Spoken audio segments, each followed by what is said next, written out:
This is Seasons of Discontent with your hosts Rick Snyder and Matt Combs.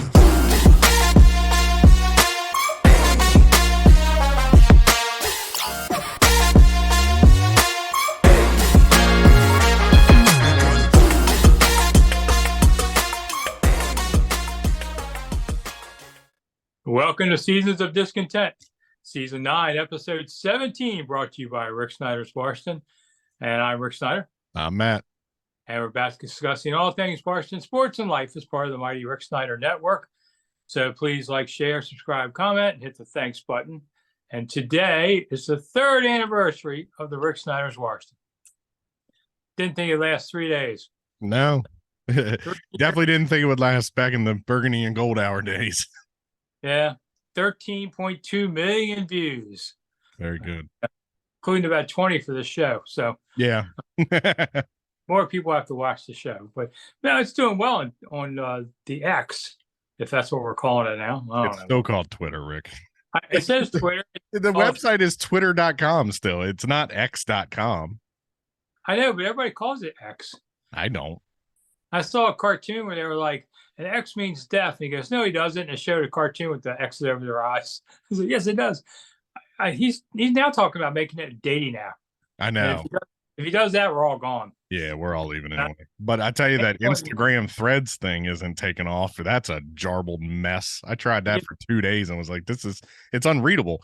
There's people on here that I'm following and seeing their crap that I don't care about. Yeah, I put my stuff on Threads just in case something happened. And it looks like Instagram to me. Mm-hmm. More Instagram than Instagram. I know. You know, it's a lot of nice pictures. That's fine. Yeah. I don't know. All right. But anyway, thanks to everybody who's been watching the show. Rick Snyder's Washington. Keep watching. Hit that thanks button. It's that $sign button down below so Matt can have something to eat. My kids need Christmas presents. Well, we were kind of crazy, but we both took the Patriots last weekend. Yeah, it was close, just like we figured, but Washington beat the Patriots on Sunday, and wasn't the prettiest game in the world, but it was effective, and there's no such thing as an ugly win. You mean, yeah, that's true. A win is a win. I mean, you know, it's just, you know, obviously we didn't talk about it last week because it hadn't happened yet, but, you know, you lose your two sack leaders and 2 starting defensive ends and your 2 first-round draft picks. And, you know, I kind of figured after they made the trade, you know, we'll get into the trade for a second. You know, obviously we kind of expected the Sweat deal. I think the Chase Young was kind of a 50-50 deal, and it kind of surprised me when they did make it and they only got a third from San Francisco. You kind of had a little bit of it's almost like that feeling that we talked about if they were to fire Rivera. You're going to get one game out of that. You're going to get a 1-game boost out of trading your 2 top stars. So I kind of expected them to win after the trade. I didn't really, you know, I kind of expected them to do exactly what they did. I mean, the defense kind of looked the same, honestly, Rick, aside from maybe the corners playing a little bit better. I mean, realistically, if you look at it, the Patriots scored on a fumble, a short field fumble, and a long run where somebody didn't hit their gap assignment. So aside from those 2 plays, I mean, I think they only had like 42 yards of rushing aside from the Stevenson long run. And, you know, Mac Jones just looks terrible. It makes me laugh so hard that they rated Sam Howell as low as they did in the preseason. They had Mac Jones above him. Mac Jones, he's in year 3, I believe. And he looks completely lost. You know, Belichick looks lost without Tom Brady. You know, the Belichickian way of your superstar quarterback and then Joe Blow receiver, it's not working anymore. And I don't even want to hear the rumblings of Belichick to Washington. No, it's passed him by. And, you know, he doesn't have Tom Brady here. As a matter of fact, the booth is just telling me now, yeah, we have a special guest on this one. Oh, we do. Oh, everybody, Bill Belichick sucks. Oh, Andy. Oh, no, I kick his butt all the time now. So, you know, anyway, I got to go. Bye. Hey, Andy, didn't Belichick beat you in a Super Bowl when you were with the Eagles? He got lucky, chump. Oh, okay. I'm just making sure, Andy. I'll have more rings than he will by the end.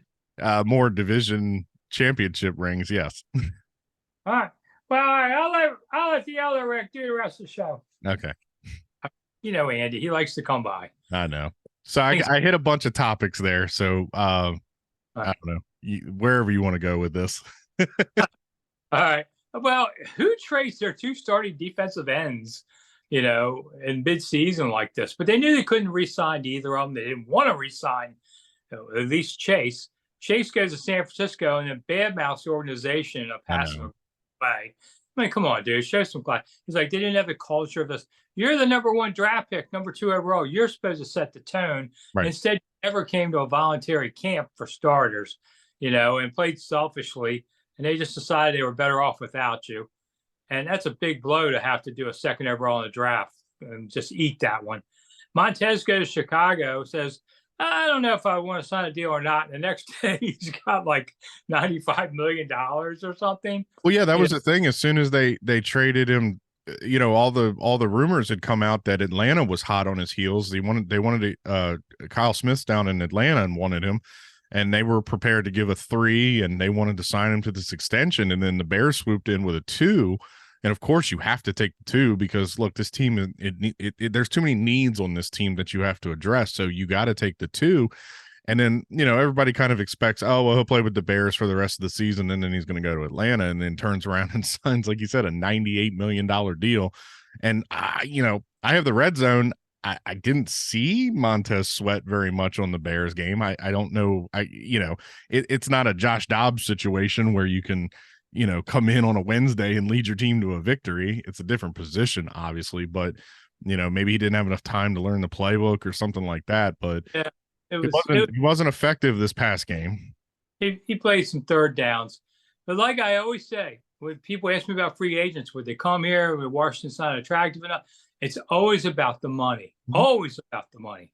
And the Bears, why would you go to the Bears? They're an awful organization. They got chaos everywhere because they offered him a boatload of money. That's just the bottom line on free agents. Never get distracted by anything else. All right, so midseason is here, sort of, how the stupid 17-game schedule.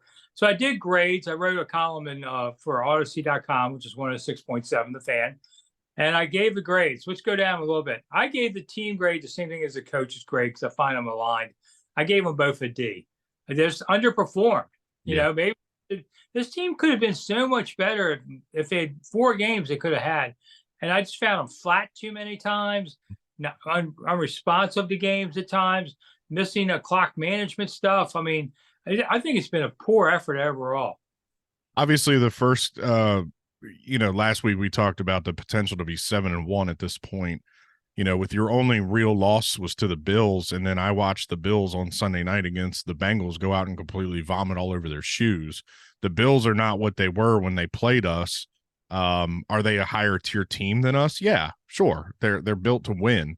They're falling flat right now. Obviously the Giants loss that's gonna haunt you all season. The loss to the Bears is going to haunt you. And realistically, you should have had one of those Eagles games. Flip a coin, probably the first one, because you walked into their stadium, kind of smacked them around a little bit when they weren't expecting it, and you maybe could have stole a game. Yeah, I mean, I kind of agree with you. As a team overall, a D. The defense has been way underperforming of what we've been promised the past 3 seasons. We knew there would be growing pains with Howell, but I think we're seeing a positive progression with Sam Howell. Credit to your boy, John Keim. Howell has thrown for 1,510 yards over the past 5 games, which is most in the NFL. He's tied for the most touchdowns over that span. And he's tied for the least interceptions thrown in that span. So we're seeing progression. We're seeing him learn. Obviously the 4 interception game against the Bills is going to be a blight on his record, but we see how he's been able to bounce back from that. So I gave Sam Howell a solid B. Made some mistakes, but overall. And running backs, I went with a C, partly because they haven't had a lot of opportunities at times, and I have to grade the position also in overall production as well. Brian Robinson's had some really nice scores, but overall, it's just been so-so. on all this. Gibson's finally finding a role. Mhm. On Rodriguez, for a moment they love him, and then he goes back on the shelf. I haven't figured that out yet. But We made overall, a hell of a special teams play against the Patriots. I mean, I think that's where his bread is going to be buttered this season. We obviously don't know what they're going to do with Gibson at the end of the year, but yeah, but Brian Robinson's kind of been a little underwhelming. Maybe that's scheme, maybe it's Bieniemy, maybe it's the offense. It's weird with this team, Rick. It's like they get a lead, and then they do what they always do. They play not to lose.